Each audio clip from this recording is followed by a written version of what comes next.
Hi guys, so today we have a really exciting video because a while back I was able to get DNA testing.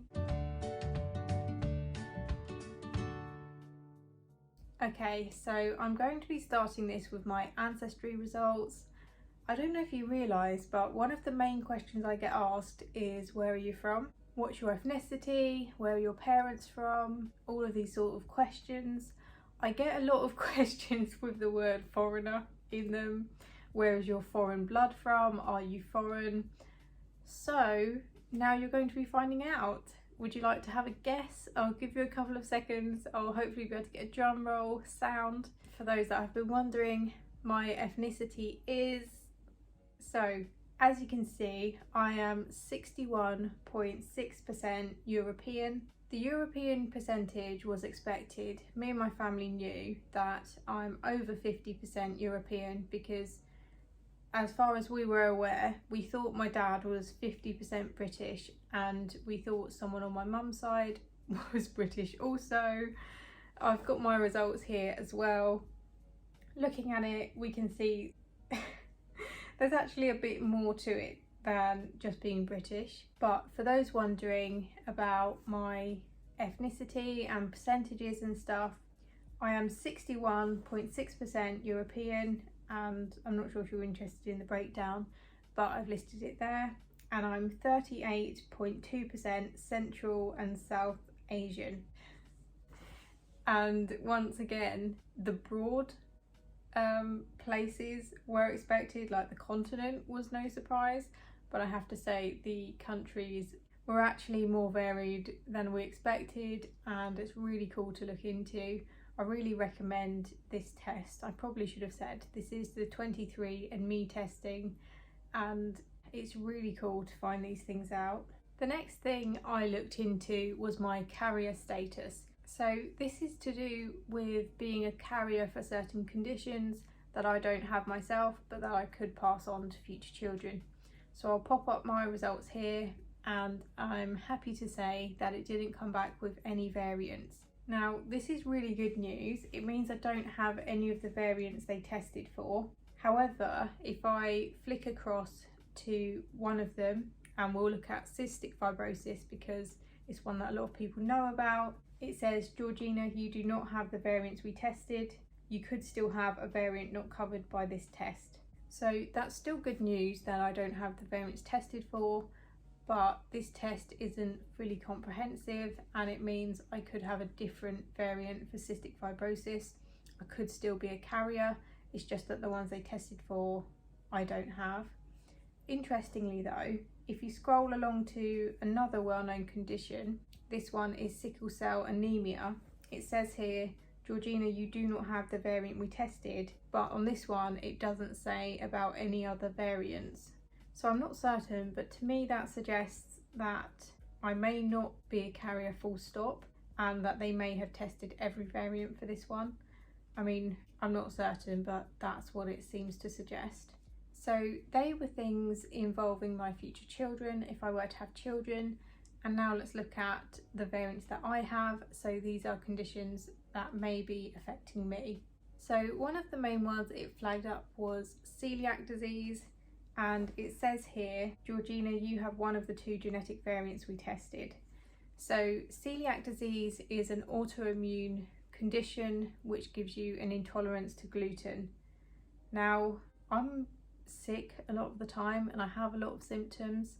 I have tried 1 week without gluten and I didn't have any improvement in my symptoms. I don't know if that was long enough to test it. This is making me wonder if maybe I should try a month without gluten, but I'm just not sure because when I cut it out for a week, there wasn't an improvement. And it also says here, people with this result have a slightly increased risk of developing celiac disease. Lifestyle and other factors can also affect your risk. So basically, it's possible to have this variant and to not be celiac. And it's also important to know, I've been tested at the doctors. They've actually tested me, I think, 3 times for celiac disease. And according to their test, I don't have it. So this one has given me food for thought. So if anyone has any advice about whether I should try a month without gluten, let me know, or if you know whether my week trial was long enough to see an improvement. The next one it flagged up was age-related macular degeneration. So this one is to do with vision loss in later life, most commonly among older adults. So it says here, Georgina, you have both of the genetic variants we tested. This one worried me, I have to say. I saw that and I thought, oh my goodness, both variants, vision loss. I was thinking, I don't like the sound of this. But actually, when you look into the scientific details, it's a fairly common result. And again, it doesn't mean that you necessarily are going to get this thing. It's just a slightly increased risk. I spoke to one of my friends, I won't say who, just in case they don't want to be talked about, but I spoke to one of my friends and they said not to worry about this because of those reasons. They said it only increases your risk slightly and it's actually quite common to have both variants, and so that's put my mind at ease. I did also consent to finding out if I had any variants for some types of cancers. I think it was a bowel cancer and I can't remember what the other one was, but they came back negative, and since those ones carry a higher weight and they can be quite scary to find out, 23andMe does ask for your consent and it asks you, do you want to have this on the system? So for example, another thing they test for is your likelihood of developing Alzheimer's, so if you have any risk factors for that, and I decided not to find that out, and that means that in my portal thing I can't even check if I tried. It's just not there because I said no to it, which for some people that can be really good because different people are going to be affected differently, and if you don't want to know some of those scary things you can say no to it. But then this one, for example, I don't think they asked my consent for that, it was just there, but there is a general like declaration which says you're finding out sensitive information and that sort of thing. The next one I just found quite funny and I didn't find it to be a surprise at all, was my muscle composition. It saddens me to say this, but unfortunately my genetic muscle composition is uncommon in elite power athletes. So in terms of physical strength, I'm not a strong person and I never have been, even as a child and before all of my chronic illnesses developed. I just really was not a strong child and I just really struggled with, it was mainly lifting things and in sports and stuff like that. I wasn't very strong, and so this is not an unexpected result for me. The next result is quite interesting as well, and it is this result which says, Georgina, you are likely to weigh more on a diet high in saturated fat. So I had a read through of this one because I thought it was quite interesting. And basically, everybody is affected by calories, so everyone's weight will be determined by the number of calories they eat, but some people are more affected by saturated fat intake than others. And my result means that if I eat saturated fat, I will weigh more and I am more at risk of becoming overweight from eating saturated fat as opposed to someone that doesn't have the variants for this.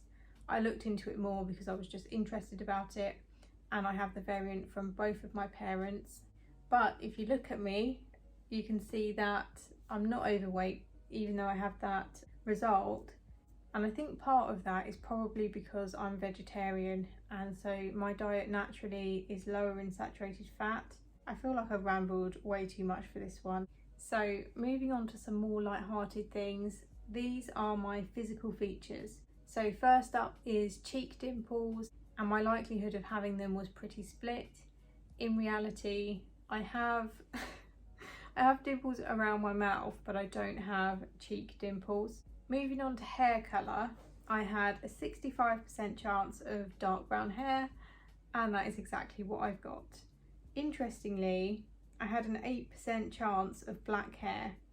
My brother has black hair, so I wonder what his genetics would say, because obviously we have the same parents. I wonder if he inherited a higher likelihood of black hair, or if he did just fall into a lower chance of having it. I don't think so, the more I think about it, because my mum has black hair, so I think he probably was quite likely to get black hair, and we probably just inherited a different combination of those genes. So my dad was naturally blonde and my mum had black hair, so both me and my brother's hair colours make sense, with my brother's hair being black and mine being dark brown. Next up is skin pigmentation, and if you look at these colours that they've listed, I don't know if they're right.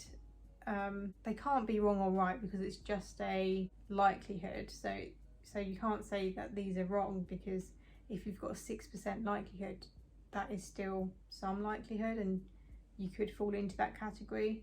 But where they've said 39% chance of light beige, well, what is light beige? Am I light beige? Most people in my life call me olive. People started saying that when I was a child. They would say, got a lovely olive skin tone, and I remember thinking, what does that mean? Like, I don't know what colour olive as a skin tone is, but most people describe me as that, so I don't know, because I don't know what 23andMe is referring to as that. Again, that's interesting. I had a 24% chance of being moderately fair. Now, with my mum, you just wouldn't expect me to have that chance, because my mum is even darker than me, but of course I'm over 60% European, so it makes sense that there was a chance. But yeah, it's just interesting to see it written down like that. And then we have earlobe type, and I have a 50-50 split. Could have gone either way for me, and in actual fact I have detached earlobes. So my friend was also telling me that this is the less desirable type, because they had the other type, and I said, oh, like, yours are nice. Such a weird thing to say, but I said, like, I find small ears to look cute, and I said that, and then that was when she said, oh, that's because this type is more desirable, and I was like, oh oh great. But I have detached and the less desirable type. Next we have eye colour. This one is really interesting because there's a lot of options here, and I had a reasonable percentage of having a lot of them. In reality, I have medium brown eyes. That wasn't an option, so I can't really say whether this is accurate or not because medium brown isn't on there. Then we have photo bleaching, which is where your hair gets lighter in sunlight. I had a 73% chance that I do experience hair photo bleaching. I don't think I do. My hair is dark brown, and in the summer it is also dark brown. I don't notice any difference in it. These days I don't go outside a whole lot, so I guess I'm not testing that theory. But when I was younger and I used to go on holiday to hot countries like Greece and Turkey, I don't think we noticed it getting lighter then either. So I think for that one I fell into the lesser category, the 27% chance. For hair texture, my hair is wavy. In my videos, like now, I always straighten it, and I sometimes put waves in the end because my natural wavy hair is incredibly frizzy, but I do have wavy hair, and so that result was pretty accurate. This one I found really interesting. I had a 45% chance of having little or no hair at birth. If you've seen Asian babies, and particularly South Asian babies, they are usually born with a lot of hair, and these genetics, even though I'm over half European, I do look South Asian, and I did have lots of hair, and so it's just crazy to me that I had a 45% chance of having little hair, because I just couldn't picture it on me or my brother. We both had a lot of hair, and I can't imagine us not having that. This one was a disappointing result for me. I have a 1% chance of having red hair. In my teen years, I dyed my hair ginger quite a lot because it's my favourite hair colour, and I specifically like orangey tones rather than red and purple. Like, I just really love orangey hair colours, so 1% chance. That was sad news, to be honest. But there's always hair dye, and I can still dye it. These days I would do like an ombre because I think the dark colour suits me at the roots, but I really like having the lengths of my hair ginger, and I kind of want to do that again. Then we have 81% chance that I have stretch marks and I think I've spoken about this one before. Yes, I do, but I also have EDS, which makes me more prone to stretch marks as well, having hypermobile EDS. One thing I wonder is if any of the variants here are associated with EDS and we just don't know it yet. I could be completely off the mark, but it makes me think, I wonder if any of those variants associated with stretch marks are associated with EDS. Just something I was thinking about. And then the last set I've left as a list as well, so I'm just going to be reading through them. So ability to match musical pitch, I had a 50% chance either way, and no, I can't match a musical pitch, but it's nice to know that it could have gone the other way for me. Bitter taste, likely can taste, so that's things like raw broccoli and raw Brussels sprouts, I think I read. They certainly would taste bitter to me, so that's right. And then we'll move on to the next set. I'm only going to read through a couple of these. So motion sickness, for example, more likely to experience motion sickness. That one is absolutely right. I mean, actually, I'm terrible in cars, I'm terrible in anything on the road, but I can do trains, boats, aeroplanes. I'm fine in those, I just cannot travel by car. The mosquito bite frequency is right as well. I do get bitten an awful lot by mosquitoes, and I don't think I sent myself any other photos on here, so the rest I'll have to do from memory. But the other things I remember is that I am likely to be lactose intolerant, which is the case. I'm very lactose intolerant. There were a few other things as well. I really thought I had sent them all to myself, but I haven't, so I'm just trying to think what the others were, but that's the only one I can think of. It said I was likely to be lactose intolerant, and again it was right. So they were the main things. I hope you enjoyed going through a deep dive through my DNA. Thank you so much for watching. Bye.